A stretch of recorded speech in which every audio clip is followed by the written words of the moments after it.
საქართველოსა და ამერიკის შეერთებულ შტატებს შორის ურთიერთობების დათბობას არ უნდა ველოდოთ, თუ ქართული ოცნება კურსს არ შეცვლის. ეს სენატის საგარეო ურთიერთობათა კომიტეტის თავმჯდომარის სიტყვებია. ჯიმ რიშს ჟურნალისტი ია მეურმიშვილი ესაუბრა. ამერიკელმა პოლიტიკოსმა ჩამოთვალა საკითხები ანტიამერიკული რიტორიკა, სიტყვის თავისუფლებასა და პოლიტიკურ ოპოზიციაზე თავდასხმა, ჩინეთსა და ირანთან დაახლოება. ჯიმ რიში ამბობს, რომ მეგობარ აქტზე მუშაობა გრძელდება. ძალისხმევა კვლავ ორპარტიულია. Independent Media Avenue Mediasთან სენატორის საუბრის ერთ-ერთი მთავარი თემაც რუსეთი იყო. ჟურნალისტი ია მეურმიშვილი ჩვენი გადაცემის სტუმარი იქნება ახლა, ის ვაშინგტონიდან გვერდება პირდაპირ ეთერში. ჩვენ სტუმართან ახლა სატელევიზიო ფორმატში ვისაუბრებთ მისი და სენატორის ინტერვიუში განხილულ საკითხებზე. ია, მოგესალმებით. დიდი მადლობა გადაცემაში მონაწილეობისთვის. ძალიან საინტერესო ინტერვიუ, კითხვა-პასუხი იყო და ამ თემებს ახლა გავშლით ჩვენთან პირდაპირ ეთერში. როგორ შეაფასებდით თქვენ აი ამ ინტერვიუდან გამომდინარე და ზოგადად მიმდინარე პროცესების გათვალისწინებით ორ ქვეყანას შორის ურთიერთობებიდან, ეს დინამიკა არის გაუარესებისკენ თუ ჩვენ შეგვიძლია გარკვეულ სტატუს კვოზე ვისაუბროთ ამერიკის შეერთებულ შტატებსა და საქართველოს შორის ურთიერთობებზე? მოგესალმებით, დიდი მადლობა ჩართვისთვის. ურთიერთობები ჩემი აზრით ისევ იმ ეტაპზეა, სადაც იყო აქამდე ბოლო რამდენიმე ალბათ სავარაუდოდ 2 წლის განმავლობაში და ამ ინტერვიუდან გამოჩნდა ის, რომ კონგრესის მხრიდან ყოველ შემთხვევაში საქართველოს მიმართ, მიუხედავად შეხვედრებისა, მიუხედავად ვიზიტებისა, რაც ბოლო პერიოდში ვნახეთ, ის რაც აქამდე გვესმოდა შეფასებები საქართველოსთან ურთიერთობაში, რომ უნდა შეიცვალოს ანტიამერიკული განწყობები და ნარატივები საქართველოში, რომ საქართველოს ჩინეთთან და ირანთან გაუმჯობესებული თუ კარგი ურთიერთობები შეერთებულ შტატებთან ურთიერთობებს ვერ გააუმჯობესებს. ეს მესიჯები თითქმის უწყვეტად სულ ასე მოდის ეს ბოლო პერიოდის განმავლობაში. ის რომ ცდილობა არის საქართველოს მთავრობის მხრიდან, ქართული ოცნების მხრიდან, რომ შეერთებულ შტატებთან ურთიერთობა გამოსწორდეს, ეს ასევე ძალიან ცალსახად ჩანს, თუმცა სენატორი რიში, რომელიც არის სენატის საგარეო ურთიერთობათა კომიტეტის თავმჯდომარე და ასევე არის პრეზიდენტ ტრამპის ერთ-ერთი მხარდამჭერი და ერთ-ერთი, ასე ვთქვათ, მოკავშირე თუ გუნდის წევრი სენატში, როცა აცხადებს ამას, ეს მიუთითებს იმაზე, რომ დიდი ცვლილებები ბოლო პერიოდის განმავლობაში არ ყოფილა საქართველოსა და ამერიკას შორის ურთიერთობების გაუმჯობესების მხრივ. ანუ სტატუს კვოა თუ არა, ეს არ ვიცით, მაგრამ ის რაც გვესმის მესიჯების სახით არის ის, რომ თუ არ შეიცვალა კურსი საქართველოს ხელისუფლებამ ამერიკასთან და ზოგადად რეგიონში საკუთარი პოზიციონირების თვალსაზრისით შეერთებულ შტატებთან ურთიერთობა ალბათ ასეც გაგრძელდება. რაც შეეხება თქვენ აღნიშნეთ ახლა რიშის ურთიერთობები, ახლო ურთიერთობები ტრამპთან.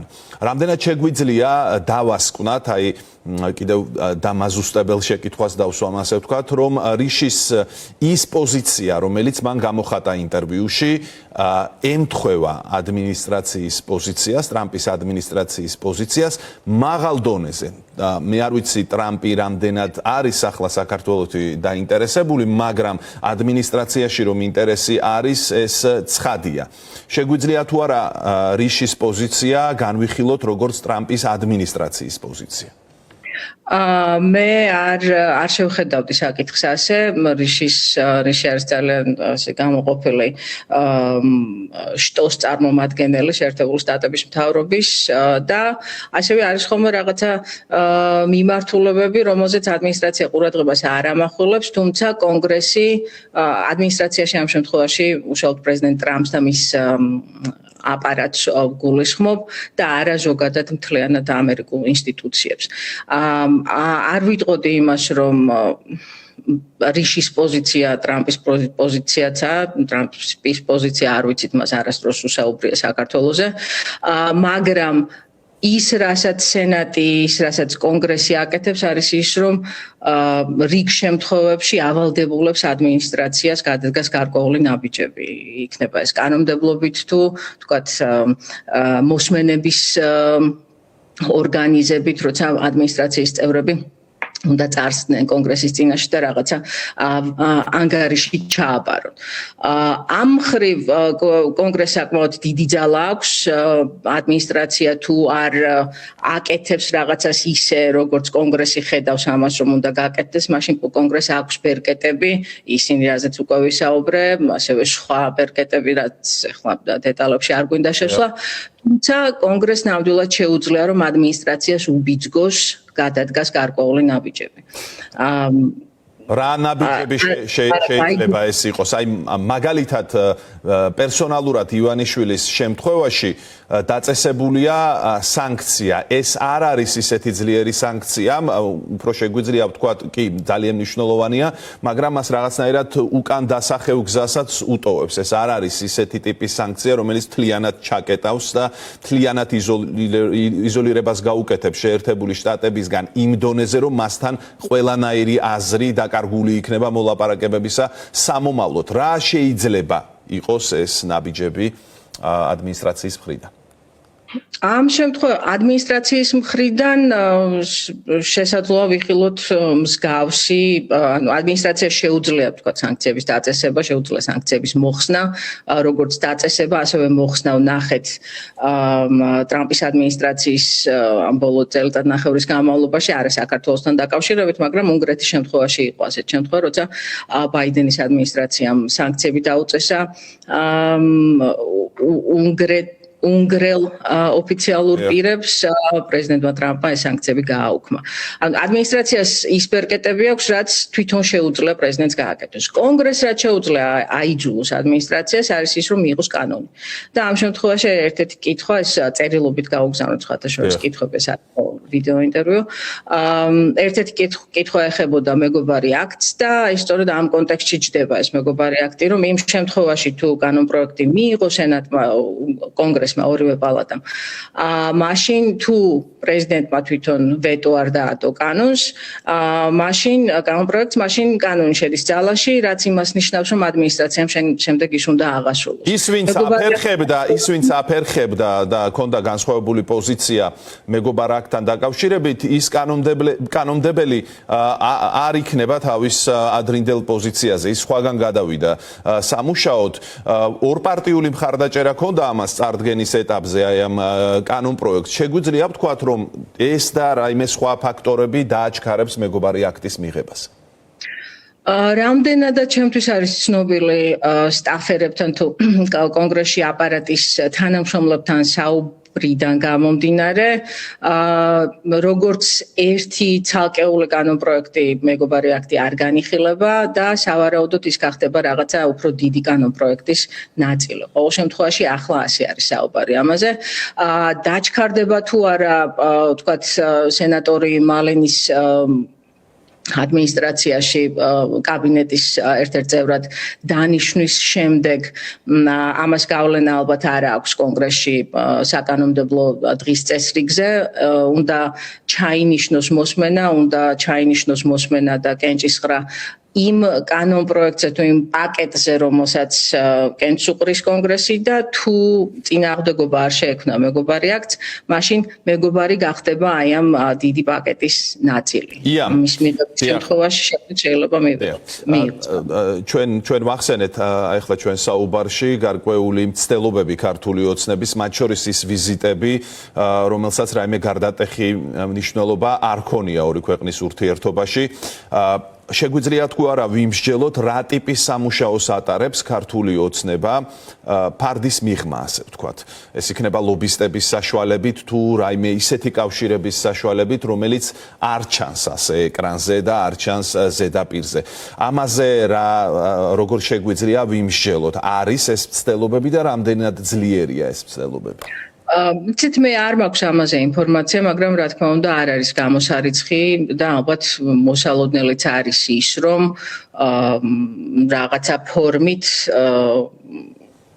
დღეს ქართული ოცნება ცდილობს იმას, რომ შეერთებულ შტატებთან ურთიერთობა გაიმჯობესოს, არ ვიცი ეს ლობისტური რაღაცა დახმარებით იქნება, სავარაუდოდ ალბათ არის, თუ რაღაცა პერსონალური კავშირებით. ასევე საქართველოს საელჩო შეერთებულ შტატებში რამდენადაც მე ვხედავ ესე გარედან საკმაოდ აქტიურად მუშაობს თქვათ მართავ შეხვედრებს თუმცა როგორც თქვენ თქვით დიდი გარდამტეხი შეხვედრები ან განცხადებები ამ ეტაპზე არ ყოფილა. თუმცა იყო შეხვედრები როგორც კონგრესში, ასევე ადმინისტრაციასთანაც აქვს საელჩოს ურთიერთობა, როგორც კიდევ ერთხელ როგორც ჩანს ესე საჯაროდ, მაგრამ მაინც ვიტყოდი იმას, რომ ტრამპის ადმინისტრაციის ზოგადი მიდგომიდან გამომდინარე, რომ ადმინისტრაცია ყველაფერში, რასაც აკეთებს, ხედავს პირველ რიგში ამერიკის ინტერესებს. და ეს მიანი მოძრაობა, რაც დაიწყო ტრამპმა და ამერიკა უპირველეს ყოვლისა, თითქმის ყოველთვის ყველა განცხადებაში ყოველთვის ეს. აი ამერიკის ინტერესებს რაც შეეხება, აი აქ შემოდის უკვე ძალიან საინტერესო საკითხები, ეს არის აზერბაიჯანსა და სომხეთს შორის დარეგულირებული ურთიერთობა, ამ პროცესის ნაწილი ამ ეტაპზე არ არის საქართველო და კიდევ ერთი თემა ამავე კონტექსტში ეს უკავშირდება შეერთებული შტატების სახელმწიფო დეპარტამენტის წარმომადგენლის საქართველოში ვიზიტს ის ანაკლიაშიც ჩავიდა და პორტის თემა არ ვიცი რამდენად გააქტიურდა ყოველ შემთხვევაში ამ ვიზიტის დროს ნამდვილად დგას ეს საკითხი ეს ყველა თემა უკავშირდება საქართველოს ფუნქციას გეოპოლიტიკურ ფუნქციას რეგიონში რამდენად არის ეს ის თემები რომლითაც ივანიშვილს შეუძლია გამოივაჭროს ასე ვთქვათ მისი აღიარება შეერთებულ შტატებში როგორც ხელისუფალის ჩვენ ვერ ვხედავთ რაიმე კაფეო ნიშანს რატო ვამბობ ამ სიტყვას აღიარებას რომ აი რაღაცნაირად მას მიიჩნევენ აი ეს კაფეოდ ლეგიტიმურ ხელისუფლებას მას აქვს ლეგიტიმაციის სერიოზული პრობლემები და აქვს სურვილები რომ რაღაცნაირად აქ გაიმყაროს მდგომარეობა და შეერთებულ შტატებთან როგორც ხშირად ამბობენ ხოლმე დაალაგოს ურთიერთობები აი რაც ჩამოვთვალე საკითხები რამდენად არის მის ხელში სერიოზული ბერკეტები ამ მიზნის მისაღწევად მე უფრო მეტად ამერიკის გადმოსახედიდან ვისაუბრებდი თქვენ შეკითხვა უფრო მეტად ქართულებმა და ივანიშვილის მხრიდან არის უფრო ორიენტირებული შეერთებული შტატები ურთიერთობებს ძალიან განსხვავებულია ტრამპის ადმინისტრაცია სხვა წინა ადმინისტრაციებისგან იმ მხრივ რომ თქვათ ადმინისტრაცია ძალიან ხშირად არ საუბრობს თითქმის არასდროს საუბრობს თქვათ დემოკრატიაზე ან არ საუბრობს ადამიანის უფლებებზე, კანონის უზენაესობაზე და ასე შემდეგ. ეს არ ნიშნავს იმას, რომ თვითონ შეერთებულ შტატების ინსტიტუტები ამაზე აღარ ფიქრობენ, იმიტომ რომ ეს რაღაც გამჯდარია, თქვათ, იქნება ეს სახელმწიფო დეპარტამენტი თუ, რა ვიცი, ხაზინის დეპარტამენტი თუ ასე შემდეგ, მაგრამ უშუალოდ ადმინისტრაცია და უმაღლესი წარმომადგენლები ამერიკის მთავრობის ამ თემებზე, რაც და წარსულში თქვათ ძალიან ხშირად გვესმოდა ხოლმე სახელმწიფო მდივნისგან, პრეზიდენტისგან და ასე შემდეგ. ამ შემთხვევაში ადმინისტრაცია განსხვავდება ძალიან. ყველაზე დიდი ისე ერთგვარად ვიმეორებ იმას, რაც წერან თქვენ, მაგრამ ყველაზე დიდ აქცენტს, რაზეც ტრამპის ადმინისტრაცია აკეთებს, არის ის, როგორ შეიძლება ამერიკელების არამხოლოდ ინტერესების დაწინაურება სხვადასხვა რეგიონში, არამედ ასევე ინვესტიციების მოზიდვა, შეერთებულ შტატების სამუშაო ადგილების შექმნა, ვაჭრობის გაუმჯობესება, გამყარება და საქართველო ამ მხრივ ჩემი აზრით საქართველოს აქვს შეერთებულ შტატებისთვის შესათავაზებელი ინტერესების რაღაცა კვეთა თუმცა ის გზა რომელზეც თქვათ რაც ახლა არის გამოკვეთილი რომ იქ ჩინეთთან ესეთი კარგი ურთიერთობები როგორც პოლიტიკური ასევე სავაჭრო ირანთან ურთიერთობები რუსეთთან გაუმჯობესებული ურთიერთობები ეს რამდენად ჩაჯდება ესეთ გეოპოლიტიკურ კონტექსტში ამერიკის ინტერესებში ეს არის მეორე მხარე საფიქრალი ანუ შეიძლება ირანთან დაკავშირებით პოზიციონირება როგორ იქნება აღქმული, როგორ არის აღქმული, შეგვიძლია ამაზე ვიმსჯელოთ, აი ამ ომის კონტექსტში. დასაწყისი ვერ გავიგე შეკითხვას. კი ბატონო, გავიმეორებ, ირანი ახსენეთ და ირანთან დაკავშირებით ქართული ოცნების პოზიციონირება, შეგვიძლია თუ არა ვიმსჯელოთ, როგორ იქნება ახლა ეს აღქმული შეერთებული შტატების მხრიდან, განსაკუთრებით აი ამ ომის ფონზე. სენატორმა რიშმა ახსენა ის და ის წარმოადგენს რესპუბლიკურ პარტიას, პრეზიდენტის პარტიას და თქვა რომ მის პასუხში თქვა რომ ცუდი ნიშანია ის რასაც ხედავთ საქართველოს მხრიდან ირანთან და ჩინეთთან მიმართებით. ანუ როგორ აისახება ეს გააჩნია როგორ განვითარდება ალბათ საქართველოს ირანის ურთიერთობები ამ ომის განმავლობაშიც და ასევე ომის შემდეგაც რაც დღეს ხათაშორის პრეზიდენტმა ტრამპმა გამოაცხადა რომ სავარაუდოდ ომი უკვე მალე დამთავრდება დავალოდოთ ნახოთ ამ ეტაპისთვის ყოველ შემთხვევაში საქართველოსთვის ის მაინც რეპუტაციულად დასავლეთში და შეერთებულ შტატებში მით უმეტეს რეპუტაციულად მაინც არსებობს ის რაღაცა ჩრდილი რომელიც საქართველოს გადმოხდეს რაც არის ირანთან ურთიერთობები. დიახ და ბოლო შეკითხვა მინდა დაგისვათ თქვენ იკითხეთ ამის შესახებ ინტერვიუში და თუ არსებობს რაიმე დამატებითი ინფორმაცია გარდა იმისა რა პასუხიც მიიღეთ სენატორ რიშისგან ელჩთან დაკავშირებით ამერიკის შეერთებულ შტატებს არ ყავს საქართველოში ელჩი. მან გაგცათ პასუხი რომ შესაბამისი ხალხია ამისთვის მოსაძებნი რომ აქ ამერიკის შეერთებული შტატების ინტერესები შესაბამისად წარმოადგინოს. იცით თუ არა რაიმე რა ტიპის ძალისხმევა ახლა მიმართული იმისთვის რომ ამერიკამ საქართველოში მოავლინოს დიპლომატი ელჩის თანამდებობა. კონკრეტულად საქართველოსთან დაკავშირებით ინფორმაცია არ არის, ყოველ შემთხვევაში საჯაროდ არ არის ცნობილი. თუმცა ძალიან აქტიურად მიმდინარეობს უკვე საუბარი იმაზე, რომ დიდი ხანი გავიდა იმისთვის, რომ ადმინისტრაციას ელჩები არ ყავდეს. არაერთ ქვეყანაში ძალიან ბევრი ელჩის პოზიციაა დღეს ვაკანტური. და ასევე არის მოსაზრება, რომ რაღაცა ფორმით მიმდინარეობს საუბარი კონგრესსა და სენატსა და ადმინისტრაციას შორის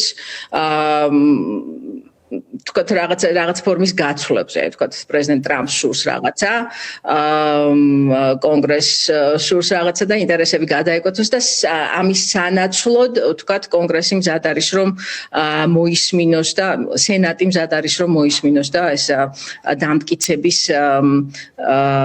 მოსმენები გამართოს. იყო რამდენიმე შემთხვევა, როდესაც სენატის ზოგიერთმა სენატორმა უარი თქვა, მონაწილეობა მიიღო ამ განხილვებში.